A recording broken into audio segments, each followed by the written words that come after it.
Philippine City volunteers provide hot food for residents affected by Typhoon Molave. New Taipei City government has launched new transportation, the electric bicycle.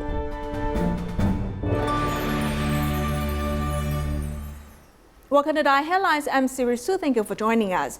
Typhoon Molave devastated parts of the Philippines. In the Ormoc Great Love village, houses were flooded and residents were evacuated to a safe place. City volunteers also headed over to provide hot porridge for the affected residents.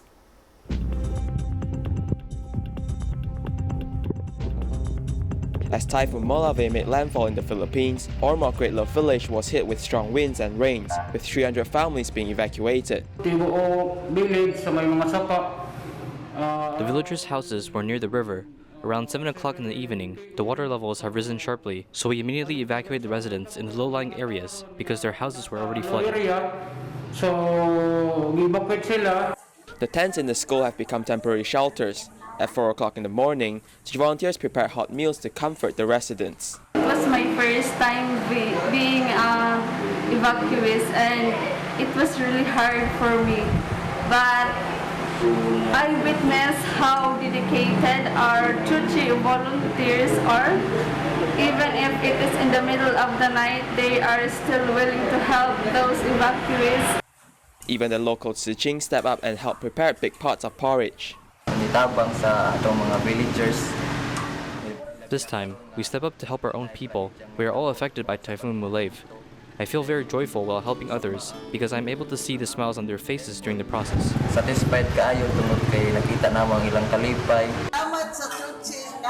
Thank you, Tzu Chi, for providing us with the porridge. It really warmed our stomachs.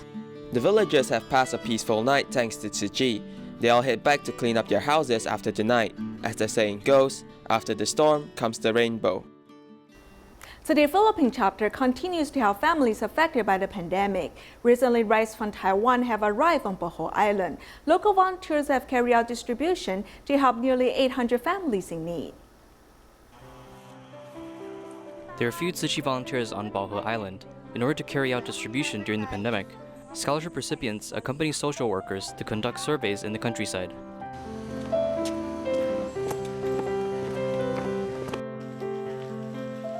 With a roster of 8 recipients, volunteers start to pack aid supplies.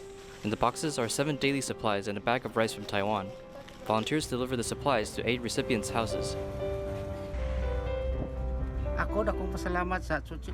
I'm very grateful to Tzu Chi Foundation for giving us these daily supplies. I pray that Tzu Chi will be with God and help more people in need like me. 34-year-old Isa is a single mother who raises 3 children. She has not had income recently. Having received the supplies from the volunteers, she could not hold back her tears. Thank you for the rice and daily supplies. These supplies can sustain my 3 children and I for quite some time. Thank you very much. In some places, volunteers hold distribution, while in other areas, they deliver supplies. The local government have also dispatched staff members to help out. During the pandemic, I'm very grateful to Tzu Chi for providing so many daily supplies for residents without income. I thank Tzu Chi on their behalf. Due to the pandemic, my parents lost their jobs. The supplies are very helpful to us. Thank you, Dharma Master Zhen Yan. Thank you, Tzu Chi. The first distribution on Bohol Island has helped 787 impoverished families. They no longer have to go hungry because of the pandemic.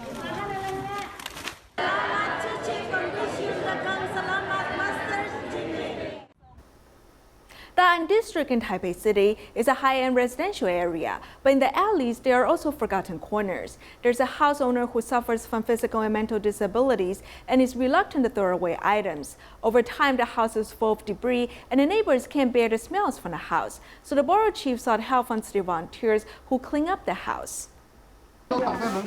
City volunteers entered the house with full of rubbish. They needed to climb up to the top of the rubbish hill to start cleaning up. When I entered the house and saw the situation, I was so shocked and about to faint because the whole room was full of rubbish. There was no place to walk. Before arriving at the house, although the volunteers were mentally prepared, they were still a little shocked at seeing the actual scene. They were divided into 2 groups. One group sorted the garbage inside the house, while another group transferred the garbage down the stairs. Here are the bags we prepared. We are also sorting at the same time. We put recyclables in the canvas bags, whilst the trash is put into the yellow plastic bags to be thrown away. Cockroaches were almost everywhere in the whole house. Countless cockroaches. After cleaning by our Tzu Chi brothers and sisters, the house is now very clean.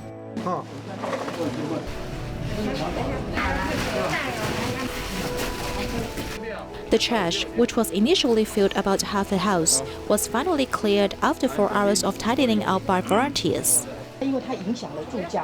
Because he has affected his neighbors, so we have to do this. We thank you so much because we, as the public sector, can't enter the private homes to do this necessary work. So I'm very grateful to Tzu Chi for helping us tidy up his living environment. Because this living environment really caused a lot of troubles for his neighbors, and we can motivate many volunteers to come to help. Everyone is happy.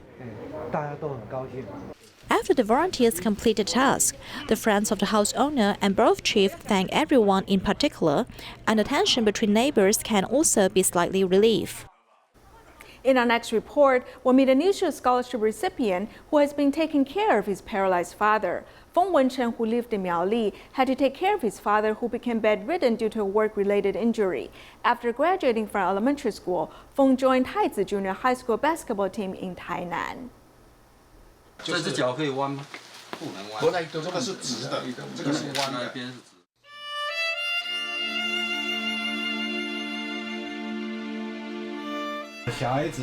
The children have gotten permission from their teachers. They come back at 9, 12, and 3 o'clock to take a look at me, to see if I need to drink water.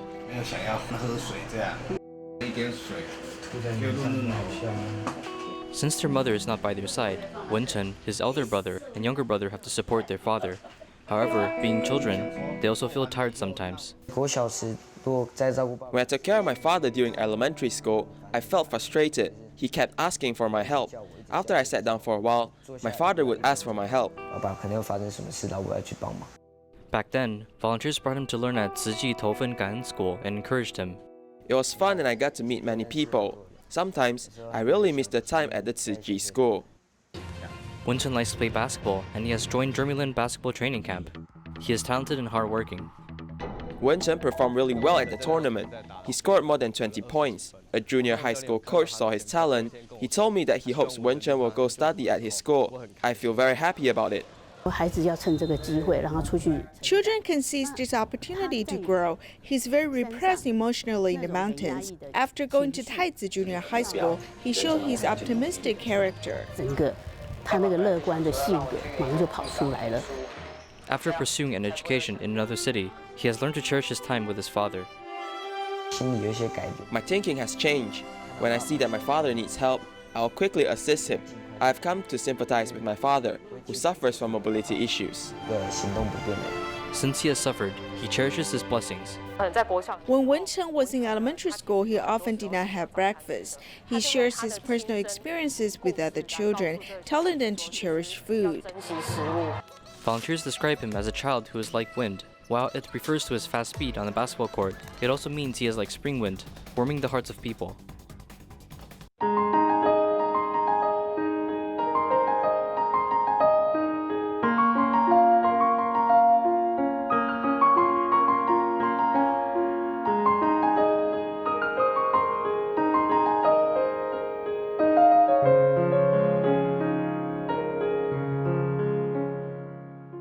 There's a new transportation method called the electric bicycle launched by new Taipei City government. The government claims that a bicycle is a new way of vehicle sharing.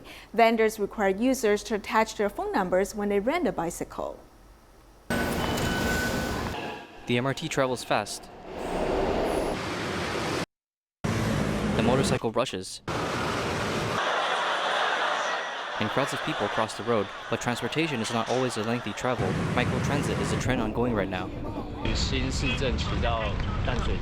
From Danshui New Town to the Danshui MRT station by the electric bike, it only takes 10 minutes. Or sometimes we only go to Carrefour in Danshui. It's more efficient to rent an electric bike than walking. I'm now riding a new Taipei City's electric bicycle. We can see that the original back seat is now a battery. Under full charge, the electric assistance may accompany the rider for 60 kilometers, which equals the round trip from Xindian to Danshui. The Transportation Department of New Taipei City Government launched the electricity-assisted bicycle sharing project. It only takes a step for the acceleration to start. Like walking effortless, the bicycle is focusing on travels less than 10 kilometers. In 4 districts, 55 parking spaces are set up for the bike. This pilot project will be active until February next year, and firstly, we launched the electric bicycle in Damshui. Then we expanded routes to other places in New Taipei City from Xindian to Banqiao and from Sanzhong to Banqiao. Like in Danshui, when we travel from the MRT station to here, the slope is quite steep, but with the electric bicycle's 3-speed gear, we don't have to put in effort at all. Unlike the electric bicycle, the electricity-assisted bicycle only has power when pedaling.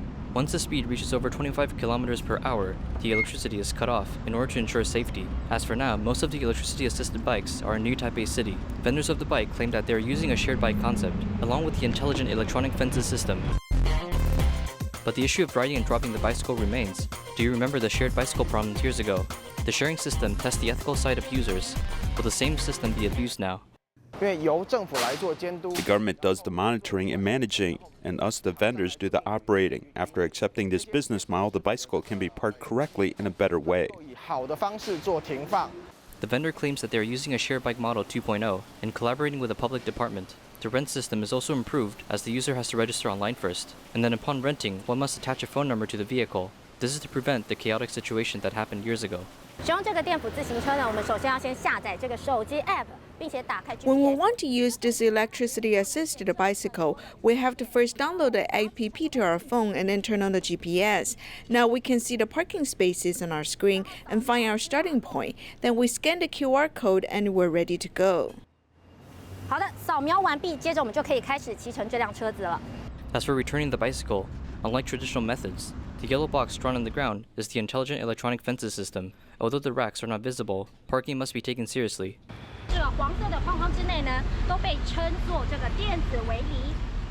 This yellow box on the ground is called the Intelligent Electronic Fences System. Let's open the phone and turn on N-Trip. When we hear this lock sound, it means the returning process is completed.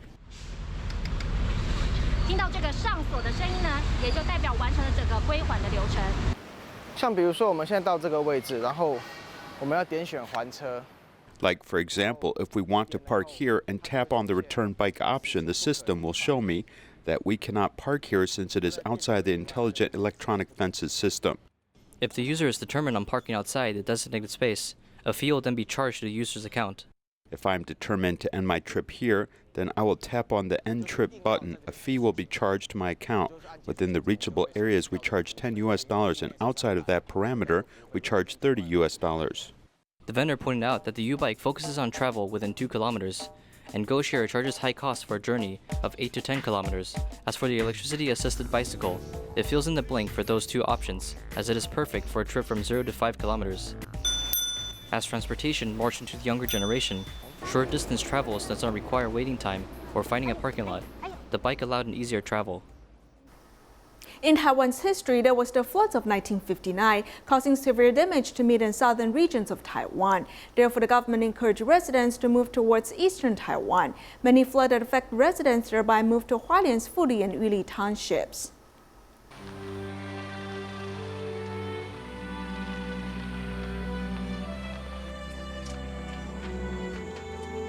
The yellowish flower bed can be seen every year around August and September as the orange daylily blooms. Mountain after mountain, as if a painting from Van Gogh, this is Hualien Chike Mountain. Many refer to this place as Little Switzerland. Driving the truck through the mountain roads, second-generation orange daylily farmer Chen Jingzhu is 65 years old. He has been at Chike Mountain for 50 years, as he inherited 50,000 square meters of farmland from his father. He told us that the local orange daylily business is closely connected with Jiayi County. In my home in Jiayi, there are rows of orange daylilies. It's used as a wall to keep the ground firm, since the plant is deep-rooted into the ground, preventing the soil from collapsing. My father told my uncle that when you go back to Tzu Chi Mountain, you must bring the orange daylilies there. He told him to dig up the orange daylilies in front of our home, uprooting the plants and removing the leaves. It may live as long as the head is present, and my uncle brought the plants here. At the altitude of 900 meters under the blue sky, farmers are on the Ming-style black roof to dry out the orange daylilies. Near the roof, there are rows of tea leaves, as the leaves are also from DaAi. The current scale of farming originates from the floods of 1959.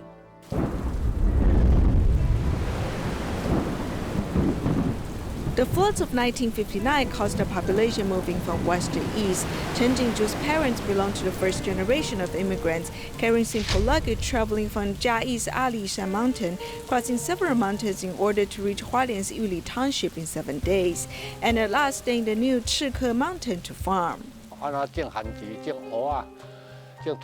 We can plant sweet potato, taro, peanuts, corn, potato, ginger, and raise livestock such as chicken and pigs. 2 years later, my father sent a telegram to us while I was in DaAi, telling us that we may come over since he has set up a house. There's a house to live so we won't suffer from rain, and there's food for us so we won't starve.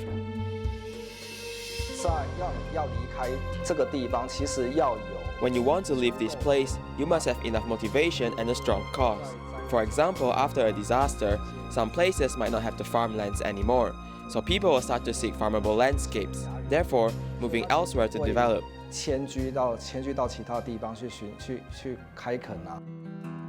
Holding the bow, this is one of his father's belongings years ago. Following the trend of discovering new land, the father went to Tzu Chi Mountain to develop this farm. Now at the third generation, the miracle is still being continued. As more tourists visit this place, many young people see a business opportunity as they return here to help out. Our ancestors, like my grandma, her grave was in Pingtung County, my grandfather too. In recent years, we moved their graves to the east side, so our family members come from the west side to sweep the grave.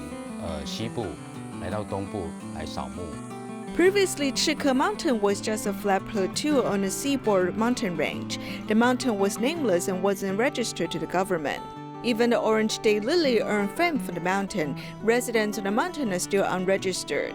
Through multiple discussions in 2013, the law was changed regarding land ownership, thus the farmers may finally be recognized. Until now, the government removed the rights of land ownership and gave the right to the National Property Administration, Ministry of Finance.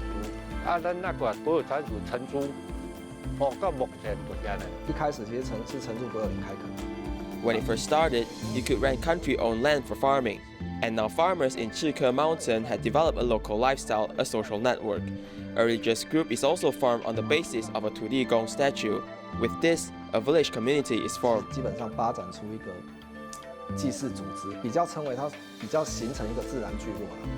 Time is subtle in the mountains. The once disaster-affected residents had created a miracle in Tzu Chi Mountain, representing a wider and brighter future for them.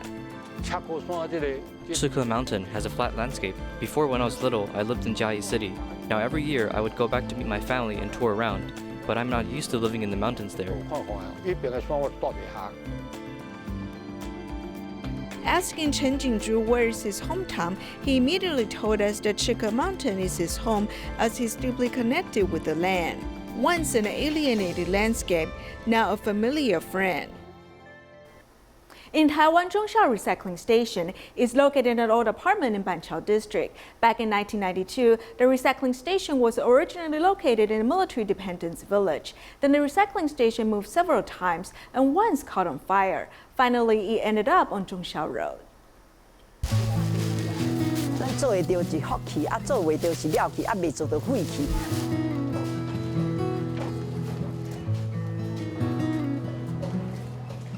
The two-story apartment in an alley in Banqiao District is very small. Every day, a lot of people cram into the space. My neighbors say that I'm not enjoying life as I come to sort the dirty items. I said that they'll become clean once I wash them. We're happy doing recycling and our health has improved. The recyclables are placed on 2 floors. Paper is on the first floor and plastic bags and fruit wrappers are on the second floor. The space is small, but make a good use. This is not the original location of Zhongxia Recycling Station, which started in a military dependence village. People elsewhere are doing recycling. I asked, can we do it in our village? We need to communicate with the 6 leaders in the military dependent village. The borough chief alone is not enough. Sister Luo, you have a lot of empty lots. There are suitable locations for doing recycling. I agreed and invited more than 10 neighbors and relatives to come do recycling. Everyone was doing it happily. However, a fire broke out at our recycling point, so we moved to Chen Su-mei's home.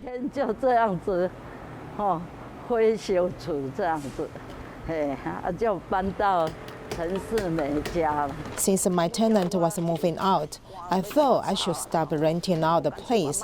I can invite people to do recycling here. People did recycling happily. I quit my job and started to carry recyclables with a cart. Some neighbors asked me, why are you doing recycling? Are you facing financial difficulties? I felt embarrassed. I would avoid eye contact when I met them. However, later I thought I was doing this to save the earth.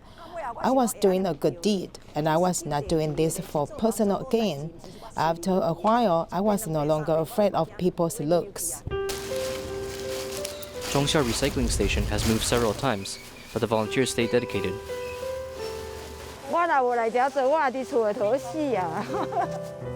If I did not come here to do recycling, I would have passed away at home.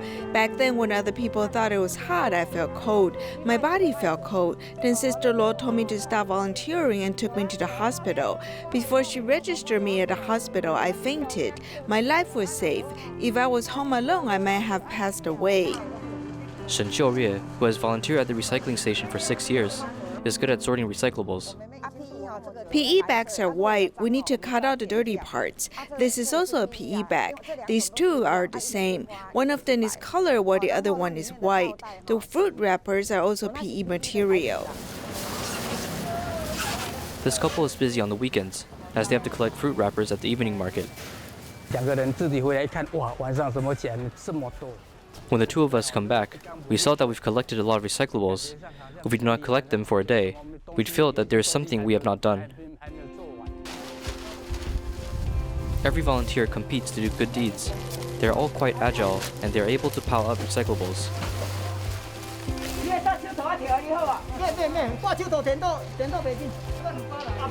The recyclables on the truck are piled neatly like Rubik's Cube. Volunteers have built up their skills.